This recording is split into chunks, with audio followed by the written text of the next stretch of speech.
Bienvenidos a Conversaciones Convergentes. Estamos aquí en la Torre Odeón, en WeWork, muy cerquita del Obelisco en la ciudad de Buenos Aires, para charlar con Daniel Desein, presidente de la Asociación de Entidades Periodísticas Argentinas, ADEPA, la asociación que agrupa a los diarios y portales de noticias. Daniel, ¿cómo va? Muy bien, José. ¿Cuál es el estado de la industria periodística, Daniel?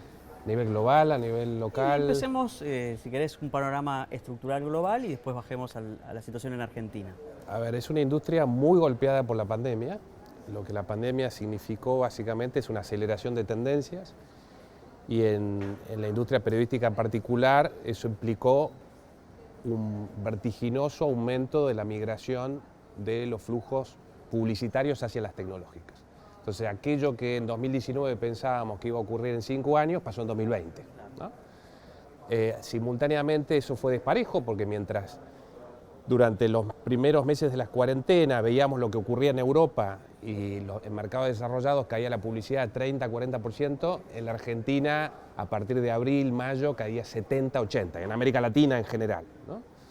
Entonces eso dejó una industria mucho más debilitada, donde se suman los viejos problemas, ¿no? En la región tenemos una cantidad de gobiernos autoritarios o de patologías como el narcotráfico que siguen acumulando muertos en países como México, o lo que vemos en Nicaragua con los atropellos, ¿no?, a medios, periodistas, a la crítica en general, Venezuela, Cuba, etcétera, etcétera. Entonces se da esa combinación, ¿no? Y la tormenta perfecta, porque crisis acelerada de modelo de ingresos y gobiernos que persiguen, en el peor de los casos, y a lo mejor, aprovechando la debilidad económica, tal vez tratan de no perseguir, tienen que disimular un poco su carácter más democrático y entonces tratan de condicionar o cooptar de otra manera. ¿Qué está haciendo la industria para enfrentar esa tormenta? Bueno, trató de acelerar el ritmo de sus procesos de reconversión, ¿no? Entonces, el costado positivo fue que vimos que en la pandemia tuvo una audiencia más cautiva en los primeros meses, ¿no? Hubo una revalorización de la función del periodismo, primero en un momento crucial como fue el de la expansión del COVID-19, donde la información fue vital en pleno sentido del término, pero también empezamos a ver los otros costados, el lado B, ¿no?, de la revolución tecnológica, con el fenómeno de la desinformación, la polarización, la fragmentación de nuestras sociedades. Bueno, entonces ahí también otra vez recuperó ante los ojos de la sociedad el periodismo ese papel central de proponer una agenda de temas, nutrir el debate público, tratar de buscar a partir de ese debate ciertos consensos, ¿no?, moderar los tonos, y en ese sentido fue positivo y simultáneamente, bueno, darle mayor velocidad a procesos como el de las suscripciones digitales, ¿no?, que es una de las vías para generar nuevos ingresos, la de una cantidad de negocios paralelos en torno a la marca de los medios de comunicación, ¿no?, propuestas publicitarias más novedosas, usando toda la estructura que tienen los medios, ¿no?, sintonizar mejor lo que ya venía haciendo y darle más velocidad, más dinámica. Te lo pregunto directamente, ¿las plataformas que hoy distribuyen noticias deberían pagarle a los productores, creadores, editores de esas noticias que han hecho un trabajo de búsqueda, verificación, curación, ¿no?, validación de alguna manera? Bueno, ya están pagando, ¿no? Y están pagando incluso en la Argentina. La Argentina fue uno de los primeros 8 países del mundo donde se implementaron programas para pago por contenidos, ¿no? Programas específicos con montos limitados, pero dentro de grandes anuncios de Google y de Facebook en ese momento, ahora Meta, que anunciaron paquetes, cada una de las compañías, de $1.000 millones por 3 años, ¿no? Esos fondos empiezan a llegar a los medios de comunicación. A veces esos movimientos se dan porque hay nueva legislación, ¿no? El caso de Australia, por ejemplo, la directiva de la Unión Europea, la discusión instalada a nivel legislativo hoy en los Estados Unidos, ¿no?, proyectos que avanzan en Canadá y cerca aquí también en Brasil, y una discusión que se va ampliando, que va permeando en los distintos segmentos respecto de la necesidad de que las plataformas efectivamente paguen por los contenidos que usan y la necesidad de refortalecer a los medios de comunicación efectivamente para cumplir esta función de contrapeso dentro de estas múltiples distorsiones, de este ecosistema digital tan contaminado por la dinámica propia de las plataformas, ¿no? En eso estamos. mencionabas algunos países que han definido legislaciones. En general, la cuestión de las plataformas, al ser transnacionales, globales, ¿no? Con difícil anclaje territorial, hace que en otros sentidos se piense en regulaciones más regionales. ¿Podría plantearse, lo han visto desde la CIP, por ejemplo, algún esquema regional donde las plataformas apliquen un mismo modelo para toda la región? ¿O hay que ir país por país a través de cada parlamento, cada congreso, con algún modelo a imitar y plantear a los legisladores una norma? Bueno, lo ideal es una conversación a nivel global, por lo menos regional, atendiendo a las realidades de los distintos tipos de países. Las plataformas hasta ahora han sido relativamente renuentes, eso está instalado, la CIP es una de las organizaciones que lo ha planteado, WANIFRA en su momento, distintas asociaciones como ADEPA que conversamos con nuestros colegas, sobre todo los de la región, siempre mirando modelos, bueno, qué de lo que hay, de los proyectos o de la legislación ya aprobada, podría funcionar en los distintos mercados, qué es propio de ciertos mercados más desarrollados con otro tipo de instituciones y funcionaría mal, los momentos propicios para hacerlo, cuando tenemos parlamentos dominados, ¿no?, por posiciones hostiles frente al periodismo, eso es mucho más difícil y en América Latina hay muchísimos ejemplos o donde no existe la madurez suficiente para dar el debate y evitar que se use la regulación como un pretexto para condicionar la libertad de expresión y finalmente a los medios, pero sí nos parece importante dar ese debate a nivel global y que en cada uno de esos países la industria esté muy unida. Eso es una de las cosas que creo que aprendimos, ¿no? Y en la Argentina es un ejemplo de eso, y ADEPA, que tiene 200 medios de escala muy diversa, que hoy involucra a nativos digitales, a medios audiovisuales a través de sus ediciones online, ¿no? Tiene y medios además desde el punto de vista de su línea editorial muy diversos que están sentados en la conducción en el Consejo Ejecutivo de ADEPA. Entendemos que las competencias hoy son otras, ¿no? Que tenemos que frenar con las competencias históricas entre nosotros y ver que, bueno, todos juntos, hoy por ponerte un número, la industria periodística a nivel global tiene una facturación anual de 100.000 millones de dólares, Google 250.000. Entonces somos todos juntos más chicos que Google y que Facebook en términos de ingresos, ¿no? Las plataformas podrían decir, bueno, pero si ustedes ofrecen ese valor que sostienen y desde hace décadas, siglos, ¿por qué no le piden a sus audiencias que los sostengan? ¿Cuál es el vínculo, más allá de las suscripciones, que están estableciendo las grandes marcas periodísticas con las audiencias? No, eso, a ver, por un lado lo que te decía de las suscripciones, de las membresías, que es uno de los caminos más interesantes, ¿no?, para generar nuevas vías de ingresos, que funciona muy bien, pero no para todos, ¿no? Normalmente para los medios líderes en sus respectivas regiones, de manera extraordinaria para aquellos que pudieron internacionalizarse, como el New York Times, el Washington Post, el Guardian, etcétera, los grandes ejemplos a nivel global, o medios que pueden nacionalizarse, que antes desde el punto de vista físico, logístico no llegaban, como Clarín y La Nación, no eran auténticamente nacionales, pero en el terreno digital lo son. Entre los dos hoy juntan prácticamente 1 millón de suscripciones, son líderes de habla hispana, no hay ningún medio ni en España, ni en Colombia, ni en México que llegue a esas cifras.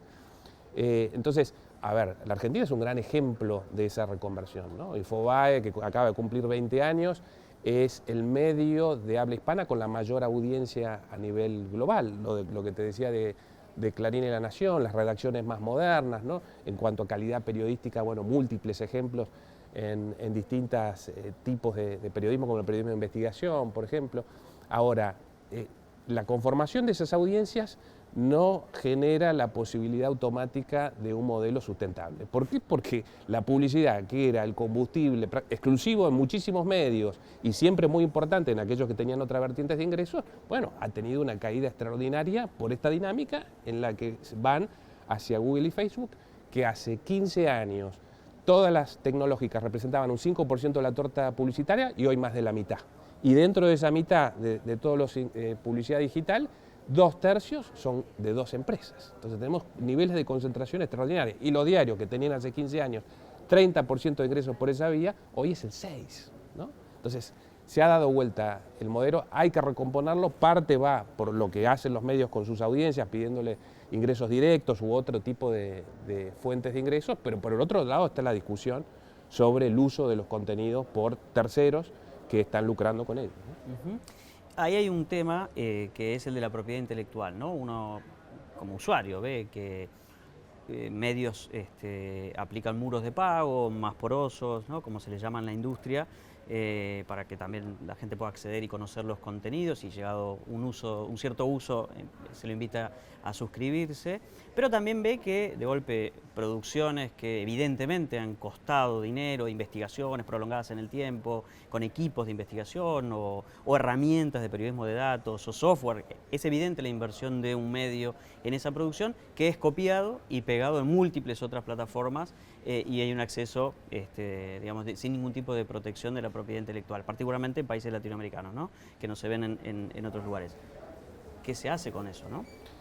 Ese gran tema, y va en la misma línea de los costos del periodismo de calidad, que son muy altos, y en la medida que no se resguarde, ¿no?, los derechos derivados de esas producciones, la viabilidad de ese tipo de periodismo estará en serio riesgo, que es lo que hoy pasa, ¿no? A veces ese uso, ¿no?, de contenidos generados por terceros se da dentro de los propios medios de comunicación, y es muy importante ahí establecer protocolos, autorregulaciones, grandes discusiones casualmente para evitar ese tipo de prácticas, ¿no?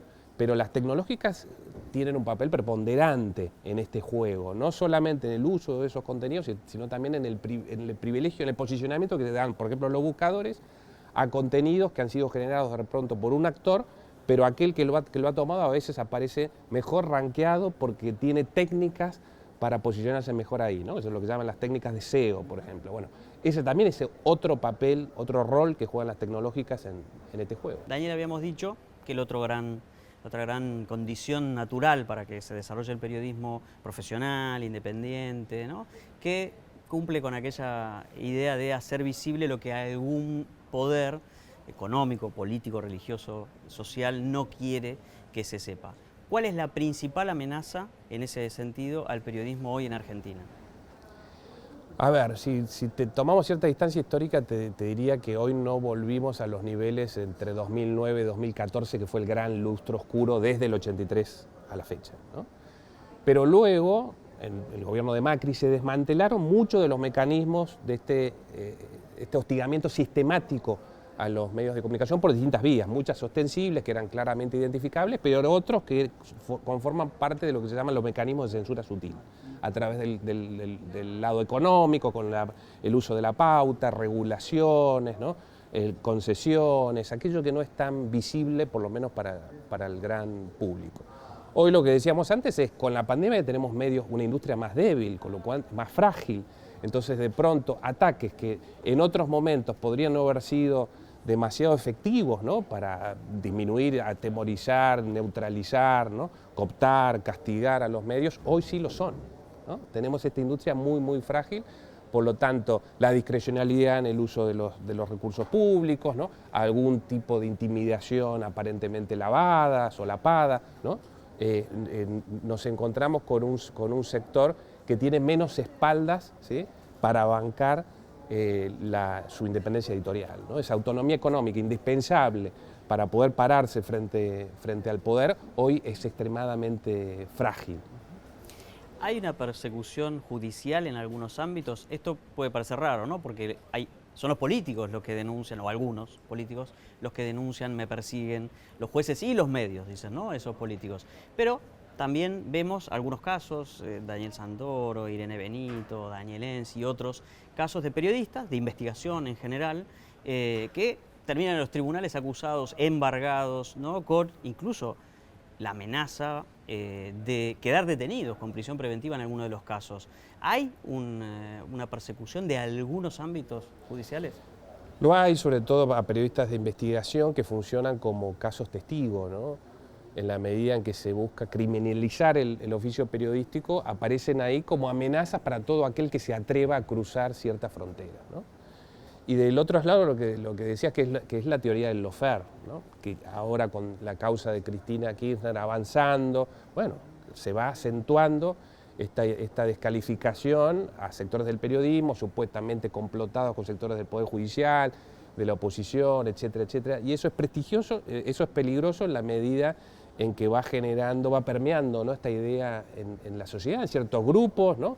Y sabemos siempre que estas descalificaciones pueden terminar en violencia física y desde ya en casos de autocensura, ¿no? Daniel, y en América Latina, que vos tenés una presencia y una participación en las organizaciones periodísticas regionales, has tenido y seguís teniendo, con roles relevantes, claro, cuando uno mira a Argentina dice, bueno, estamos muy mal, pero mira a otros países de América Latina y claro, ahí son asesinatos, ¿no? ¿Cuál es el panorama hoy? Bueno, México encabeza la lista en los últimos años, que tenés prácticamente muertos todas las semanas, que se van acumulando, ¿no? Ya superado periodistas muertos, periodistas asesinados, normalmente por el narcotráfico, sobre todo en las zonas más calientes, ¿no? Y en ese sentido la Argentina se diferencia mucho, porque esto se repite en muchos países de América Latina con otras cifras, pero siempre preocupantes, porque la Argentina hace 25 años que no tiene un periodista asesinado, que fue el último, José Luis Cabezas, el 25 de enero del 97, y marcó una especie de frontera, ¿no?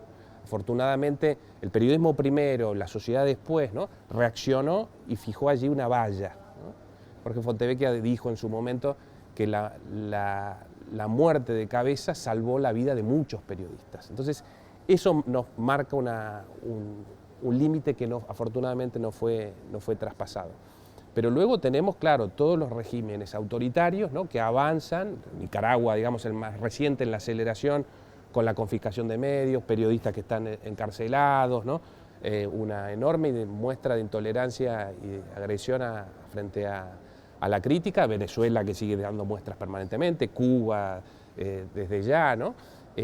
Y allí, y sobre todo ese discurso que aparece y se repite en los funcionarios o en los gobiernos cuestionados judicialmente, ahora Castillo en Perú, ¿no?, embiste contra sectores de la justicia y de la prensa, ¿no? Entonces, eso se empieza nuevamente a recuperar en la Argentina en la medida en que las causas judiciales ligadas al kirchnerismo avanzan y es, te diría, uno de los grandes peligros de los próximos meses, porque todo indica que ese discurso hostil y de descalificación va a aumentar, ¿no? Volviendo un poquito a lo que mencionabas vos antes, que es el condicionamiento económico, ¿no? Ante la debilidad estructural, ojalá que momentánea, porque está innovando la industria en el país y en el mundo para encontrar esa sustentabilidad propia, pero en ese contexto el tema de la publicidad oficial, que además tiene muchas cabezas, ¿no?, porque no es una sola, la publicidad oficial del gobierno nacional, de algunas empresas vinculadas al Estado, de los gobiernos provinciales, de los gobiernos municipales incluso, ¿no? Pareciera que ha habido ahí una especie de... se ha complejizado ese panorama, empieza a ser relevante. E incluso las audiencias empiezan a decir, bueno, pero yo llevo un medio que de golpe veo que depende mucho, los anunciantes son principalmente organismos públicos o incluso a veces con avisos muy genéricos, ¿no?, que pareciera que no tienen un objetivo de difusión específico, ¿no? Entonces, la pregunta es, ¿qué hacer con eso, ¿no? ¿Cómo resolverlo? ¿Qué modelo de golpe hay a seguir cuando da la impresión de que Argentina se desmadró un poco? A ver, lo primero te diría que lo que queda claro es lo que no hay que hacer, que es lo que hizo el kirchnerismo en esos años más complejos, donde la pauta fue el gran combustible para montar un aparato paraoficial para deslegitimar al periodismo independiente y funcionó como una herramienta para premiar o castigar, ¿no? Muchísimos medios de enorme audiencia que de pronto no tenían nada de publicidad. Bueno, a eso no volvimos, ¿sí? Pero tampoco tenemos un esquema claro, suficientemente transparente. No hay una ley. Hay ciertos niveles de transparencia en algunos tipos de pauta, ¿no? La pauta nacional de dependiente de jefatura de gabinete, bueno, ahí empezamos a ver cifras con ciertos retardos, pero existen. Vemos allí que esos niveles de arbitrariedad no han llegado, pero sí hay ciertos niveles de discrecionalidad que habría que corregir, que justificar en base a pautas más objetivas. Da la impresión de que no es una discriminación negativa en el sentido de que un castigo a las líneas editoriales, pero por otro lado fluye dinero a medios que son, por su relevancia, su audiencia, su afinidad, o porque son muy recientes. Un poco extraño los volúmenes de publicidad que reciben cuando similares no reciben esos volúmenes, sí, ¿no?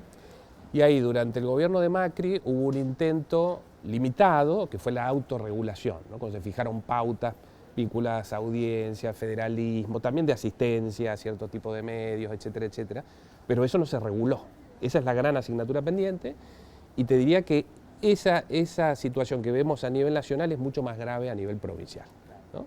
Cuando en aquellas provincias con menores niveles de calidad institucional, bueno, el desborde es mayor, los niveles de arbitrariedad son mayores, la opacidad de esos recursos es mayor y el volumen, ¿no?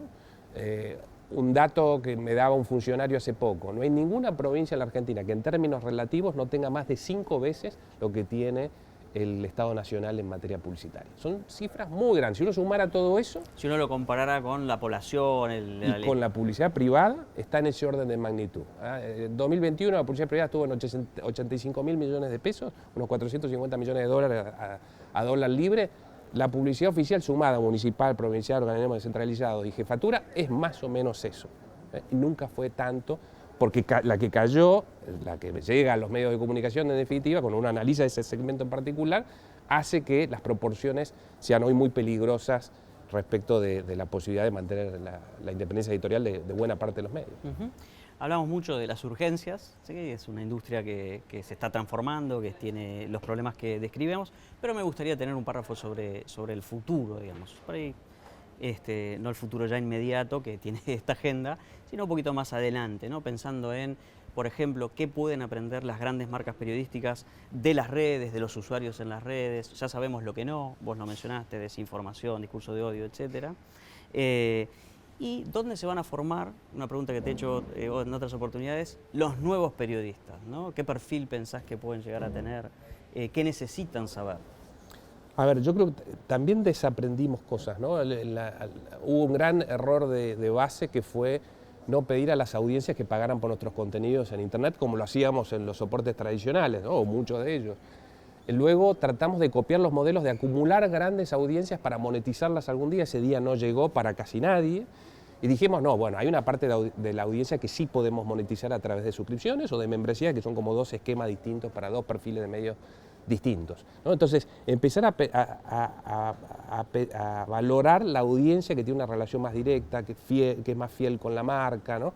Que realmente podemos considerar un lector, ¿no? En el caso de un usuario muy cercano, respecto de ese público masivo que es como la gente que pasa por el kiosco y ve la tapa del diario, ¿no? Que es la que podemos enganchar con técnicas para figurar mejor en los rankings de los buscadores o a través de las técnicas de las redes. Entonces, desagregar eso, conocer mucho mejor esa audiencia, entablar una comunicación más de ida y vuelta, ¿no? Acercarnos más y salir de la distancia histórica que teníamos los medios de comunicación, me parece clave, y ahí sí necesitamos periodistas con conocimientos de las nuevas herramientas digitales, con la capacidad de lectura de lo que busca la audiencia, dónde está, cómo llegar, ¿no? A través de qué herramientas, de qué canales. Esa es la gran... Y eso implica, bueno, sí, gente que sepa más de análisis de datos, ¿no? Con perfiles más ligados a cuestiones científicas, ¿no? A números, a mezclar el negocio con lo periodístico y lo comercial, ¿no? Esas zonas de frontera, esos modelos híbridos, creo que son los más interesantes para las redacciones, no te diría el futuro, sino de hoy. ¿Y dónde queda el olfato? Cuando yo vivía prácticamente en una redacción, que alguien te diga rope en referencia a perro, olfato, ¿no? Detectar los hechos que son relevantes para las audiencias. ¿Dónde queda en el contexto digital ese olfato periodístico? No, queda mucho porque no todo es cuantificable, ¿no? Entonces no todo es lo que indica Comscore, ¿no? Entonces ahí vemos, cuando vemos, quién está en el ranking, vemos algunos medios que sabemos que no tienen una atracción real sobre la audiencia, ni capacidad para fijar agenda, ¿no? Ni una penetración real en esa comunidad y una capacidad para mover el debate público, ¿no? Entonces, ahí es donde los elementos cualitativos cuentan mucho, y esos periodistas con esas viejas habilidades son tan necesarios como siempre. Daniel, muchas gracias. Gracias a vos. Estábamos aquí con Daniel Desein, presidente de ADEPA, charlando en WeWork, aquí en la Torre Odeón, muy cerquita del Obelisco, y nosotros nos vemos la próxima. Muchas gracias.